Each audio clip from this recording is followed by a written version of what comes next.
دعوت اسلامی کے ماحول میں آنے سے پہلے میرا ایسے لوگوں کے ساتھ تعلق تھا. پیارے آقا صلی اللہ تعالی علیہ وسلم، انبیاء علیہ السلام اور یہ اولیاء عظام کے بارے میں جو ان کے عقائد وہ کچھ اس طرح کے کہ ان کا ادب احترام بس ایک بڑے بھائی کی طرح ہوتا ہے. معاذ اللہ یہ سن نہیں سکتے اور یہ زندہ نہیں ہوتے، بس اس طرح کے عقائد تھے.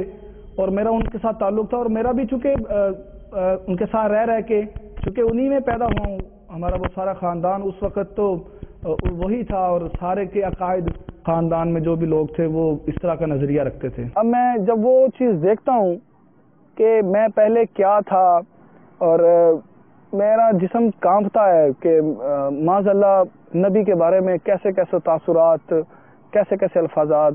لیکن اب جب دعوت اسلامی کے ماحول میں آیا، دعوت اسلامی والے تو جھوم جھوم کر پیارے آقا صلی اللہ تعالی علیہ وآلہ وسلم پر درود و سلام پڑھتے ہیں، اس سنتوں پر عمل کرتے ہیں.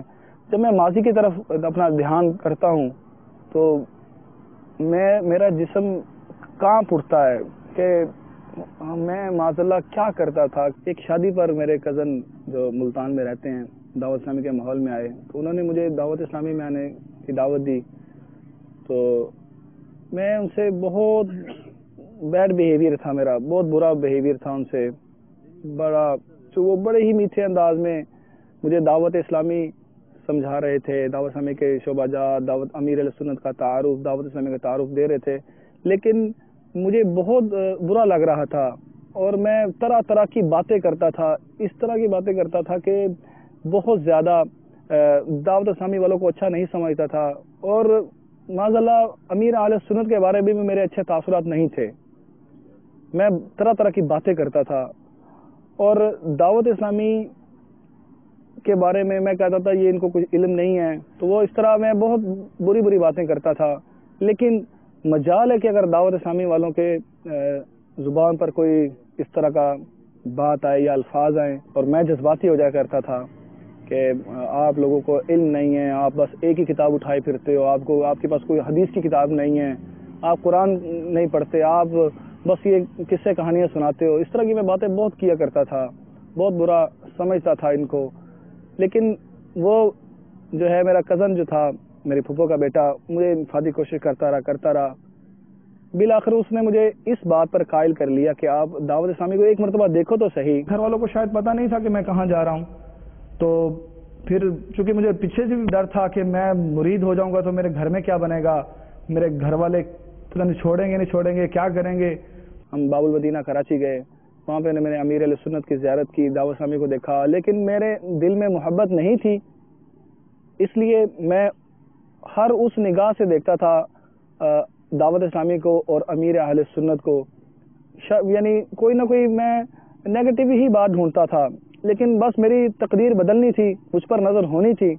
بس امیر اہل سنت دامت برکاتہم عالیہ کی بس ایسی نظر پڑی، میں نے وہاں ایک ایسی کرامت دیکھی حضرت صاحب کی، وہ ایسا ماحول دیکھا دعوت اسلامی کا جس نے مجھے تھوڑا مجبور کیا. میں پہلی مرتبہ باب المدینہ کراچی پہنچا تو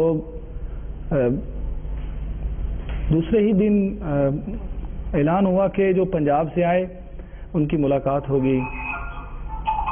تو جب میں وہاں پہنچا، محراب کی پچھلی طرف بہت کم لوگ تھے اس وقت، لوگ لائنوں میں لگے ہوئے تھے. میں چونکہ لائن میں نہیں لگا، میرا اس وقت میں مطمئن ہی نہیں تھا، تو میں بڑا عجیب فیل کر رہا تھا کہ یہ کیا لوگ کر رہے ہیں.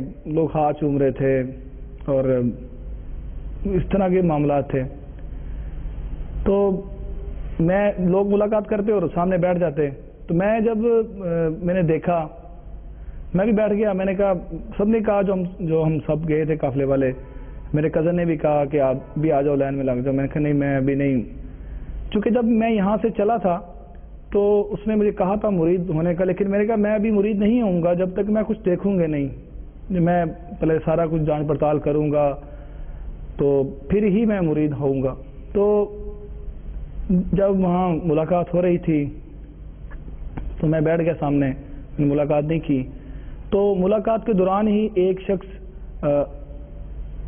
امیر اہل سنت کے پاس آتا ہے اور جیسے اسلام لیا اور نیچے گر گیا اور رونے لگ گیا. اور بس چونکہ امیر اہل سنت اس وقت کچھ نہیں بول رہے تھے، صرف آپ کے منہ سے اگر کوئی لفظ نکلتا تھا تو وہ تھا مدینہ. امیر اہل سنت نے کہا مدینہ، ایسے اشارہ کیا کہ معاملہ ہے کیا، بولو. تو اس شخص کے پیچھے ہی اس کا بیٹا کھڑا ہوا تھا. اس نے کہا کہ یہ میرا بیٹا ہے، 1.5 سال ہو گیا یہ خاموش ہے، بولتا نہیں ہے، بول نہیں رہا. ڈاکٹر کو چیک کروایا، ڈاکٹر نے کہا یہ نہیں بول پائے گا. پتہ نہیں کیا معاملہ تھا، فالج تھا یا کوئی اس طرح کی کوئی بیماری تھی.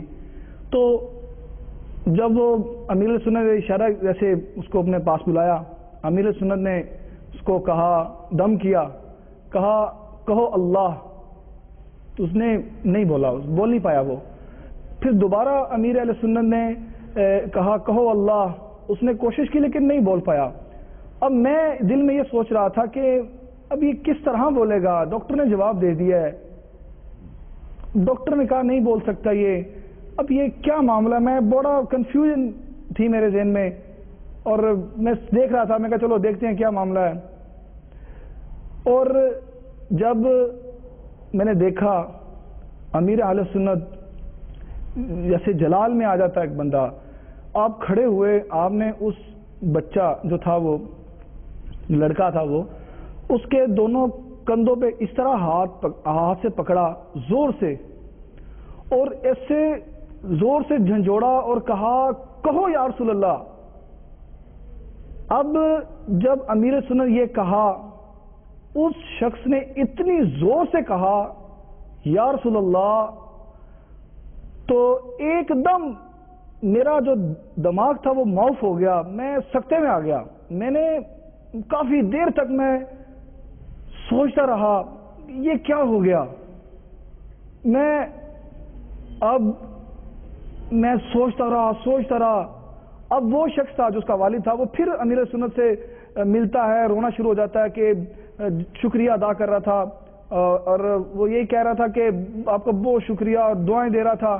اب اس نے کہا چونکہ یہ میرا بیٹا حفظ کرتا تھا، تو حفظ کے دوران ہی کچھ پارے ہوئے تھے حفظ، اور اس کی زبان پہ یہ مسئلہ بن گیا. اب اس نے کہا یہ یہیں رہے گا، فیضان مدینہ میں پڑھے گا. اب یہ اس کو اپنے پاس رکھ لو، اپنے قدموں میں رکھ لو، اس کو قبول کر لو. اب جب یہ معاملہ سارا دیکھا، یہ شخص فیصل آباد کے کسی اطراف سے آیا ہوا تھا، جڑاں والا یا کسی اور شہر سے، فیصل آباد کے سردار آباد کے اطراف سے آیا ہوا تھا. اب جب میں نے یہ معاملہ دیکھا تو میں تو حیران ہو گیا. میں نے کہا یار یہ واقعی اللہ کا ولی ہے.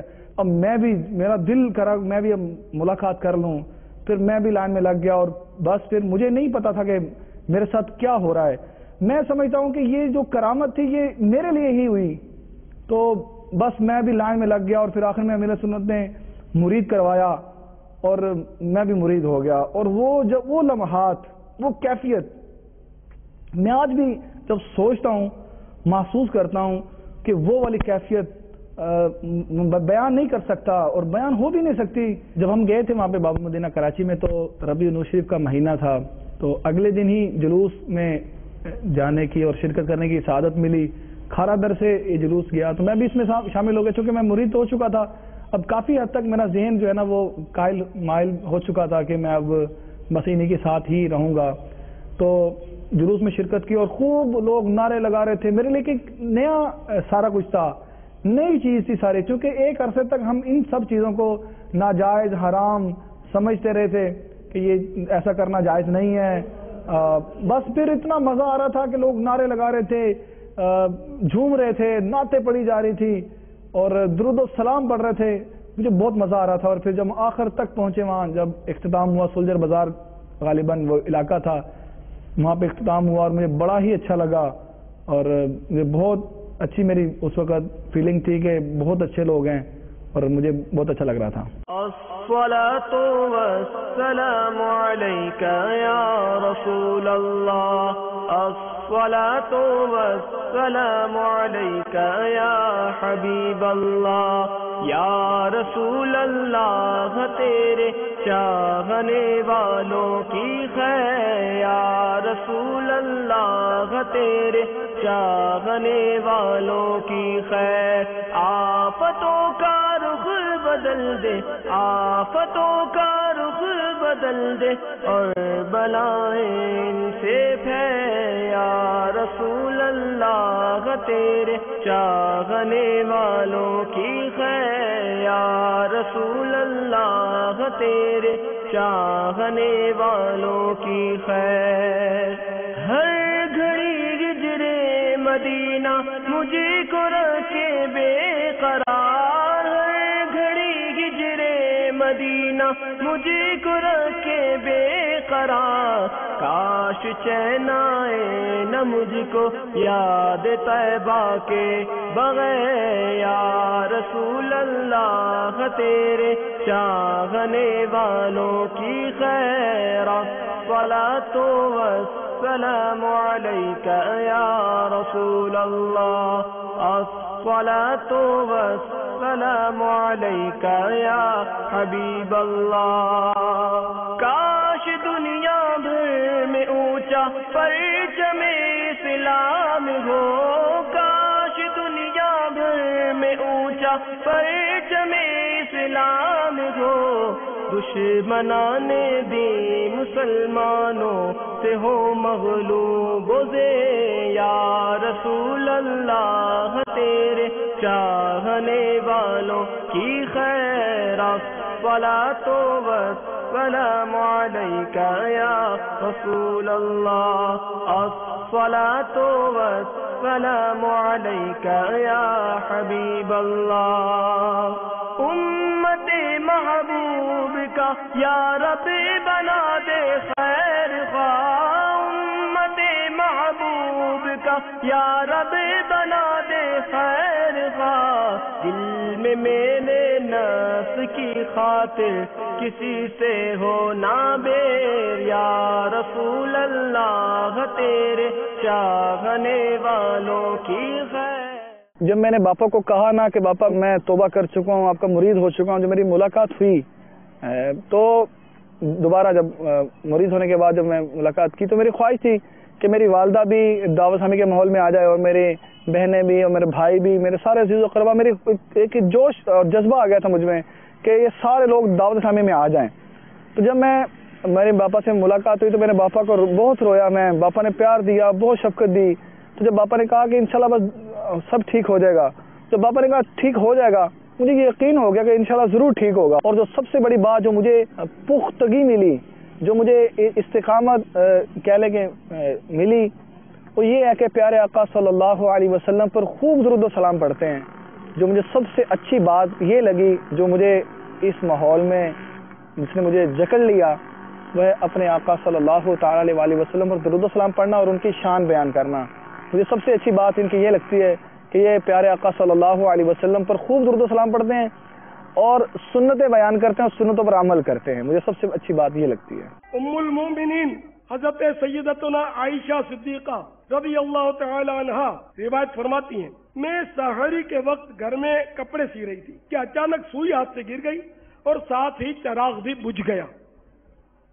اتنے میں مدینے کے تاجدار منبع انوار صلی اللہ تعالی علیہ وآلہ وسلم گھر میں داخل ہوئے اور سارا گھر مدینے کے تاجور صلی اللہ تعالی علیہ وآلہ وسلم کے چہرہ انور کے نور سے روشن و منور ہو گیا اور گمشدہ سوئی بھی مل گئی. سوزن گمشدہ ملتی ہے تبسم سے تیرے. سوزن یعنی سوئی. سوزن گمشدہ سوزن گمشدہ ملتی ہے تبسم سے تیرے. شام کو صبح بناتا ہے اجالا تیرا. شام کو صبح بناتا ہے اجالا تیرا. سبحان اللہ. حضور پر نور سراپا نور صلی اللہ تعالی علیہ وآلہ وسلم کی شان نور علی نور کی بھی کیا بات ہے. مفسر شہیر حکیم الامت حضرت مفتی احمد یار خان علیہ رحمت الحنان فرماتے ہیں رحمت عالم نور مجسم شاہ آدم و بنی آدم صلی اللہ تعالی علیہ وآلہ وسلم بشر بھی ہیں اور نور بھی یعنی نوری بشر ہیں. ظاہری جسم شریف بشر ہے اور حقیقت نور ہے۔ تو اے عاشقان رسول، بے شک ہمارے مدنی آقا صلی اللہ تعالی علیہ وآلہ وسلم کی حقیقت مبارکہ نور ہے، مگر یہ یاد رکھیے کہ بشریت کے انکار کی اجازت نہیں۔ چنانچہ میرے آقا اعلی حضرت امام احمد رضا خان علیہ رحمت الرحمان فرماتے ہیں، تاجدار رسالت شہنشاہ نبوت صلی اللہ تعالی علیہ وآلہ وسلم کی بشریت کا مطلقاً انکار کفر ہے۔ البتہ یہ یاد رکھیے کہ آپ کی بشریت عام انسانوں کی طرح نہیں، بلکہ آپ سید البشر، افضل البشر اور خیر البشر ہیں۔ چنانچہ پارہ 6 سورۃ المائدہ آیت نمبر 15 میں پروردگار عز و جل کا فرمان نور بار ہے، قد جاءکم من اللہ نور وکتاب مبین۔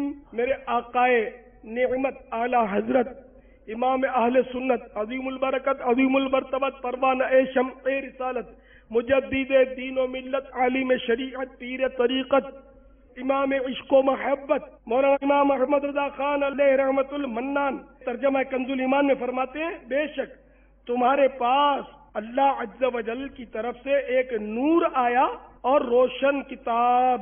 اس آیت مبارکہ میں نور سے مراد حضور پرنور صلی اللہ تعالی علیہ وآلہ وسلم ہے۔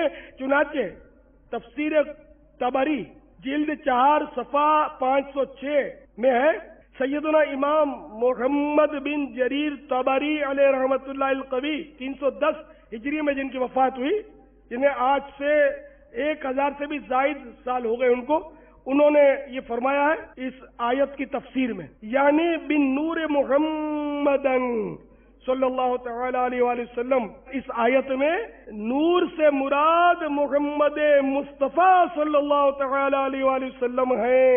مزید امام بخاری علیہ رحمت اللہ الباری کے استاد جلیل القدر حافظ الحدیث امام ابو بکر عبد الرزاق رحمت اللہ تعالی علیہ نے اپنی المصنف میں حضرت سیدنا جابر بن عبداللہ انصاری رضی اللہ تعالی عنہما سے روایت کی، وہ کہتے ہیں میں نے عرض کی یا رسول اللہ عز و جل و صلی اللہ تعالی علیہ وآلہ وسلم، میرے ماں باپ حضور پر قربان، مجھے بتائیے کہ سب سے پہلے اللہ عز و جل نے کیا چیز بنائی؟ فرمایا اے جابر، بے شک بالیقین اللہ عز و جل نے تمام مخلوقات سے پہلے تیرے نبی کا نور اپنے نور سے پیدا فرمایا۔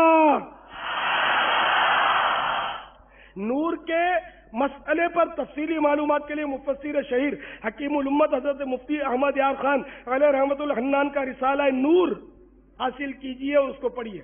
مرحبا آیا ہے کیا موسم سہانا نور کا، صلی اللہ علی النبی الأمی وآلہ صلی اللہ علیہ وسلم، صلاة و سلاما علیک یا رسول اللہ، صلی اللہ علی النبی الأمی وآلہ صلی اللہ علیہ وسلم، صلاة و سلاما علیک یا رسول اللہ، صلی اللہ علی النبی الأمی وآلہ صلی اللہ علیہ وسلم، صلاة و سلاما علیک یا رسول اللہ۔